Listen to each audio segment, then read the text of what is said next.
Bhutanese কালচারে actually পেনিসকে কিংবা mail reproductive যে অর্গান সেটাকে কিন্তু এখনো পবিত্র মানা হয়, পুজো করা হয়। থিম্পুতে কিন্তু নাইট লাইফের জন্য বেস্ট।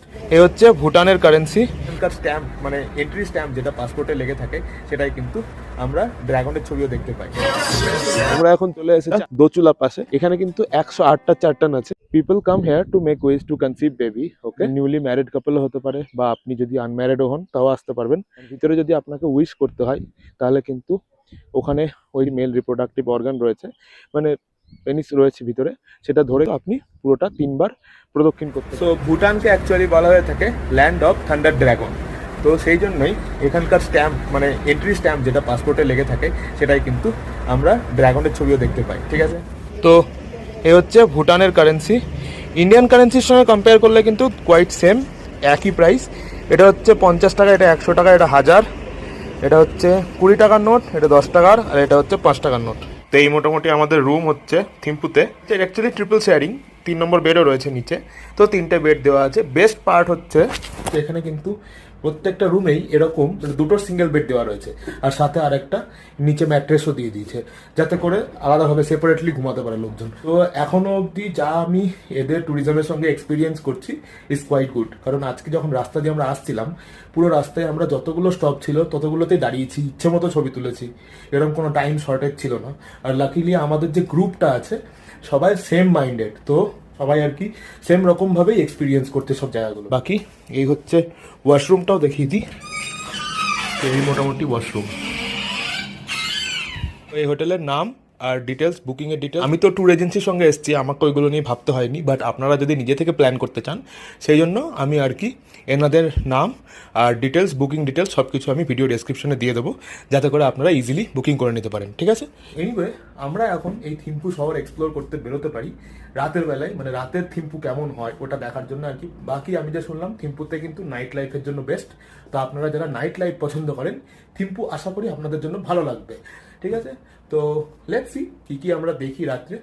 কালকে তো আবার আমরা আসবো, থিম্পু কালকেও আমাদের থাকবে, কারণ আমরা কালকে সকালে পুনাখা চলে যাবো, দেন ওখান থেকে আবার থিম্পুতেই আমরা রিটার্ন আসবো অ্যান্ড থিম্পু এক্সপ্লোরও করবো। So we have time in our hand. ঠিক আছে,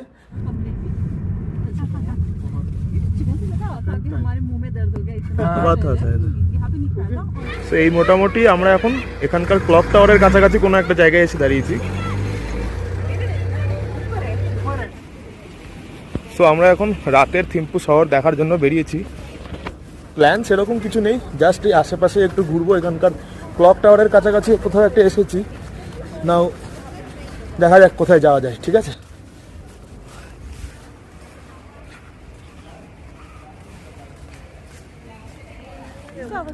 some Indians are crossing the road without using zebra crossing. I don't know. These are the people. These are the crazy people from India.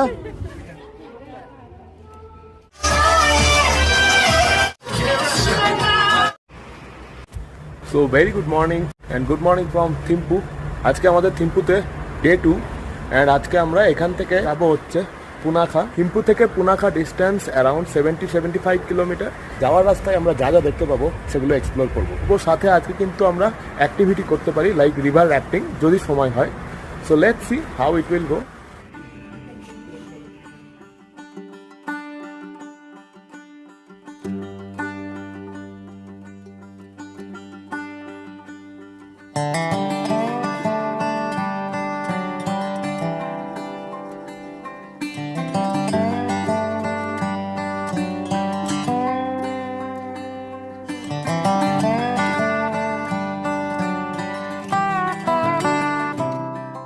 So right now আমরা এখন চলে এসেছি আজকের দিনের আমাদের first stop, যেটা দোচুলা পাসে।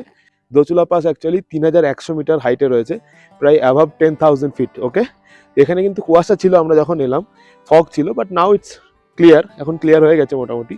বাকি এখানে কিন্তু 108টা চার্টান আছে, 108। তো প্রত্যেকটার নিজস্ব কিছু স্টোরি রয়েছে। এন্ড এই জায়গার নাম হচ্ছে দোচুলা পাস। এটা অ্যাকচুয়ালি এই এরিয়াতে সবচেয়ে উঁচু পাস।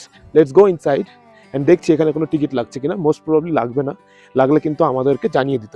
তবুও আমি আপনাদেরকে বলে দিচ্ছি যে টিকিট লাগছে কিনা এখানে। 2003-এর 15ই ডিসেম্বর থেকে 2004-এর 3rd জানুয়ারি অবধি দ্য রয়্যাল ভুটান আর্মি এবং ইন্ডিয়ান সেপারেটিস্ট গ্রুপের মাঝে অপারেশন অল ক্লিয়ার নামে যে মিলিটারি অপারেশন কন্ডাক্ট করা হয়েছিল, সেই মিলিটারি অপারেশনে যে সমস্ত ভুটানিজ আর্মিরা নিহত হয়েছিলেন তাদেরকে সম্মান জানানোর জন্যই ভুটানের রাজমাতা আশি দর্জি ওয়াংমো ওয়াংচুক 2004 সালে এই 108টি চার্টান বা মেমোরিয়াল স্তূপা তৈরি করেছিলেন। বাট এগুলো কিন্তু প্রত্যেকটাই খুব পবিত্র জিনিস, তো এখানে কিন্তু কোনো রকম ভাবে টাচ করবেন না পা দিয়ে, so be careful about this.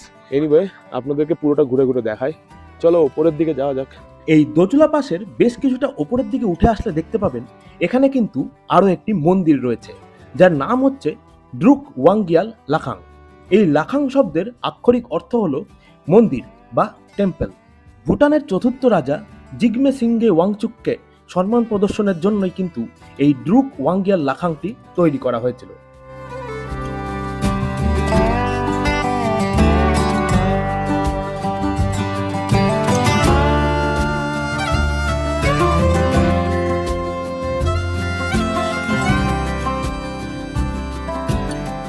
সেই মোটামুটি দোচলা পাসটা এখান দিয়ে এই 108টা স্তূপা দেখতে পাচ্ছেন, চাটান আর কি।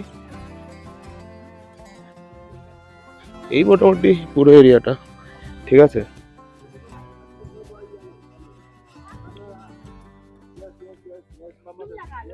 তো এই মোটামুটি দোচলা পাস দেখা কমপ্লিট। এখানে এটাই রয়েছে, আপনারা পুরো এরিয়াটা ঘুরে দেখতে পারেন, ঠিক আছে। এবার আমরা যাচ্ছি আজকের দিনের আমাদের নেক্সট পয়েন্টের দিকে, so let's go. Eldest of four siblings, she built in 2003 to celebrate the victory against the Indian insurgent. Punaga Fort. It was built in 1637. See, they were a tree witch.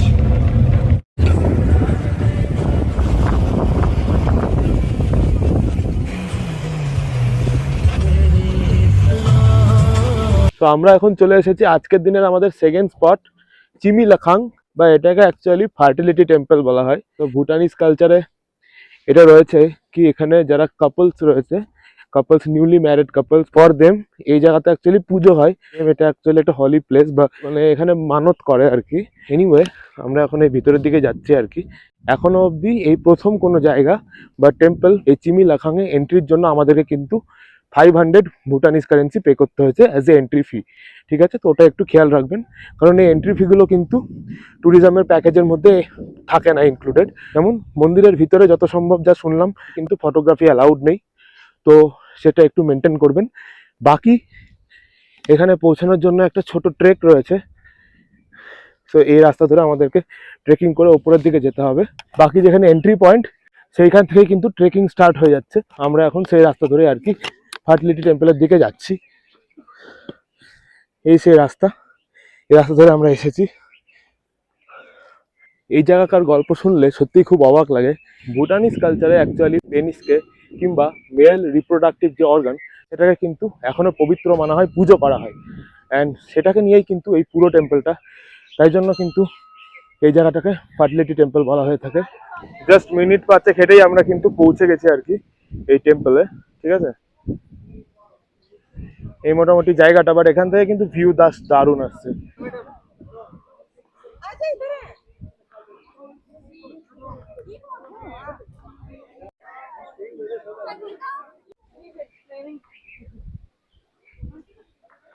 अरे हाथ मत लगाओ ना उसमें। So এর ভেতরে কিন্তু photography videography allowed নেই, বাট বাইরে এই জায়গাটাতে আপনারা ফটো ভিডিও তুলতে পারবেন। মেন ব্যাপার হচ্ছে এখানে কিন্তু যে কেউ আসতে পারেন অ্যান্ড উইশ করতে পারেন টু কনসিভ বেবি। সেটা নিউলি ম্যারিড কাপলও হতে পারে, বা আপনি যদি আনম্যারিডও হন তাও আসতে পারবেন, ঠিক আছে। Reason behind it is like people come here to make wish to conceive baby, okay. তো ভুটানে কিন্তু এই ভুটানিজ কালচারে এখনো অবধি কিন্তু মেল রিপ্রোডাক্টিভ অর্গান যেটা বা পেনিসকে কিন্তু পুজো করা হয়। অ্যান্ড ভিতরে যদি আপনাকে উইশ করতে হয় তাহলে কিন্তু ওখানে ওই মেল রিপ্রোডাক্টিভ অর্গান রয়েছে, মানে পেনিস রয়েছে ভিতরে, সেটা ধরে আপনি পুরোটা 3 বার প্রদক্ষিণ করতে পারেন, পুরো মন্দিরটার ভিতরে 3 বার ঘুরতে পারেন, জাস্ট টু মেক উইশ। মানে এটাই হচ্ছে এই জায়গাকার মেন স্টোরি এই ফার্টিলিটি টেম্পলের, ঠিক আছে। বাকি এখান থেকে ভিউ কিন্তু খুব সুন্দর, বেশ সুন্দর একটা ভ্যালি দেখতে পাওয়া যাচ্ছে, অ্যান্ড ফটো ভিডিওগ্রাফির জন্য বেস্ট। বাট ভেতরে কিন্তু অ্যালাউড না, ভেতরে কিন্তু আলটিমেটলি দেখার মতো সেরকম কিছু নেই, ঠিক আছে। জাস্ট একটা ছোট টেম্পল, বাট স্টিল আপনার যদি ইচ্ছা হয় তবেই কিন্তু আসবেন এই জায়গাটা দেখতে।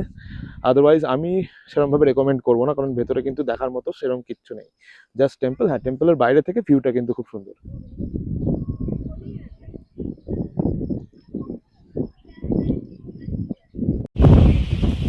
তো আমাদের ফার্টিলিটি টেম্পল দেখা complete, now we are heading back again. তো এরপর আমরা দুটো জায়গায় আরও যাব, এক হচ্ছে পুনাখা জং আর দুই হচ্ছে সাসপেনশন ব্রিজ, ঠিক আছে। বাকি এই ফার্টিলিটি টেম্পলটা এরকমই আর কি। তো এর ভিতরে বেশিক্ষণ টাইম দেওয়ার দরকার নেই, বাট বাইরে মানে টেম্পলের সামনে থেকে কিন্তু দারুণ ভিউ আসছিল, তো ওই জায়গাটা কিন্তু ফটো তোলার জন্য ওয়ার্থ ইট। বাকি এন্ট্রি ফি হচ্ছে 500 ভুটানিজ কারেন্সি। তো আপনি এটা দিয়ে আসবেন কি আসবেন না, it's all up to you.